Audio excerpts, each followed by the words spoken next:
So I wanted to make this video like last week, and I posted it, and I messed up.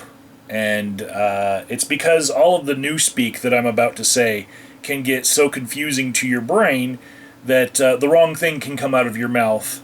And it just goes to show like how weird it is to use new terms for the same old thing just to try to change the feelings that we have towards a certain thing, because eventually our feelings will revert back to how we originally thought about that thing when we're using euphemisms in order to try to make the world a more progressive place. So thank you, the Messianic Manic, for correcting my previous attempt at this video.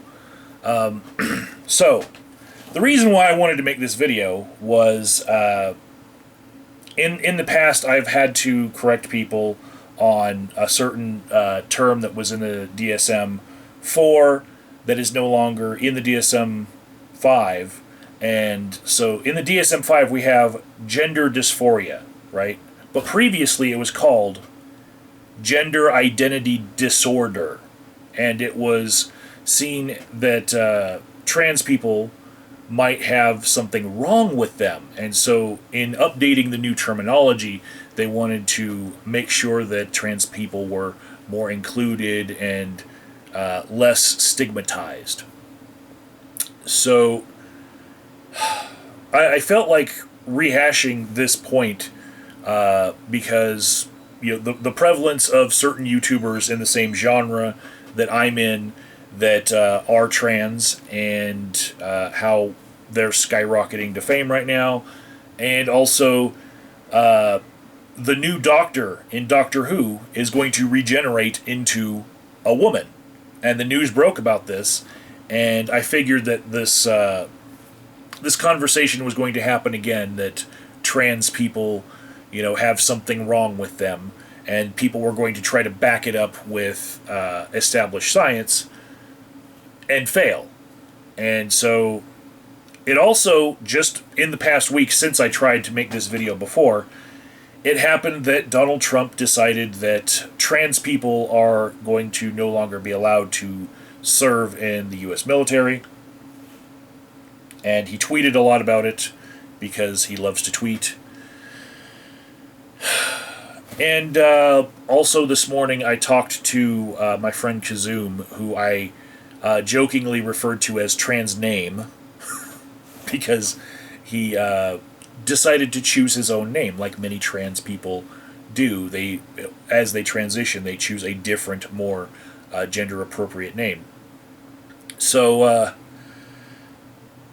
yeah, this is not just about trans issues, right? This is something that is over the entire spectrum of treatment in the mental health field. And I feel like there are some examples of this that hit closer to home for me. And the first of which that to me stands out the most is that here in Colorado, we no longer have youth corrections facilities, right? No juvie hall, no none of that. We have youth treatment centers, right? And instead of youth correctional officers, we have youth treatment specialists. And that really does stand out to me, that they're trying to destigmatize the fact that these young people committed crimes, and they're trying to say, well, they were in a time in their life that they shouldn't be stigmatized for the rest of their life for these things they did in this, time when everyone's growing into the adults they'll be later, and maybe there were other circumstances and you don't know them and don't judge them and all that. But even closer to home for me, for my profession in counseling, in specific addiction counseling, there are words that we no longer use, such as in the DSM-V, addiction itself, the word addiction, is minimalized in usage, basically just referring to old terminology is the way that they're using it. They now want to call it substance use disorder, right? And whereas we used to have 3 stages in addiction, which were use, abuse, and dependence, we now have 3 stages in substance use disorder, which are mild, moderate, and severe. And what's strange about this is gender identity disorder got turned into gender dysphoria because they didn't want to call it a disorder in people, right? But addiction got turned into substance use disorder, which, if the word disorder was stigmatizing people, I don't understand why they would take it away from one group and then place it on another. It seems incongruent there, but whatever. We also have what's gotten a lot of pushback in my field is the word detox is no longer appropriate in the state of Colorado for what you would call a withdrawal management facility, right? So a place where people go to get the drugs and alcohol out of their body is no longer supposed to be called a detox. People call it detox all the time. That's how people understand it, and I don't think that this is going to be changed just by a legislative move. This is going to take a bigger push from people. In fact, there are detoxes that still have the word detox plastered outside of the building that I can think of right now. But legislatively they tried to change it to withdrawal management.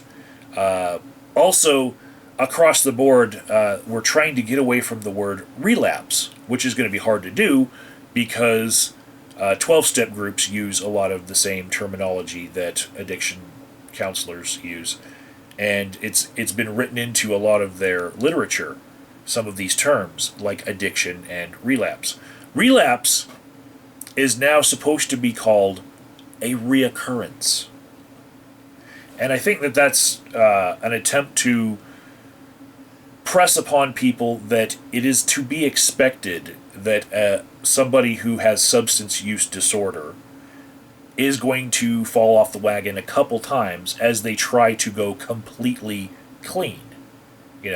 It's to be expected. We see it all the time, and we shouldn't tell people, well, you had a relapse and now you are on a downward spiral and you can expect to have some really horrible times, when we should try to catch them at that moment and say, you had a little recurrence, let's get back on the horse, you're back on the wagon, and let's try some other techniques maybe, but let's not look at this as something that's so damning that you're now going to have to lose a couple months or years of your life to another binge,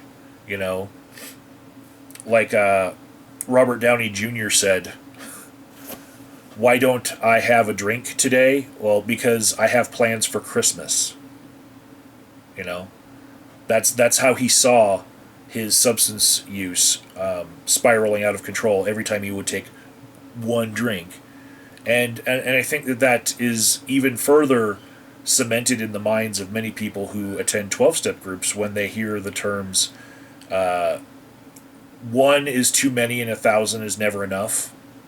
Phrases like that make people think that as soon as they use, they are now, on that wrong path, and there's nothing that can be done to stop it. And that's actually, at that first use, that's the best time to just nip it in the butt, and say, nope, no.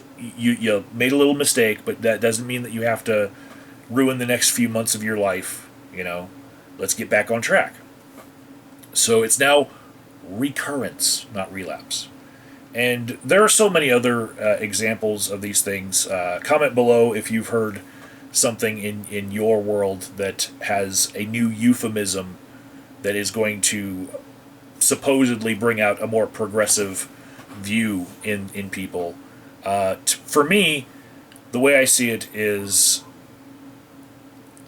we've had terms for, say, mentally challenged people, going back to like the 50s when they were like retarded, and then they were special ed, and then they were slow, and then they were mentally handicapable, mentally challenged, All of these terms mean the same thing. And you can now use special ed as an insult. You can now use all of these terms in the entire spectrum of everything they've tried to call somebody with this problem as an insult. Why? Because it doesn't really change people's opinions about what's going on when you just change the word in the long term. It might work for short-term relief of stigma being attached to something, but in the long term, people figure out what you're talking about, and then they adjust their vernacular accordingly.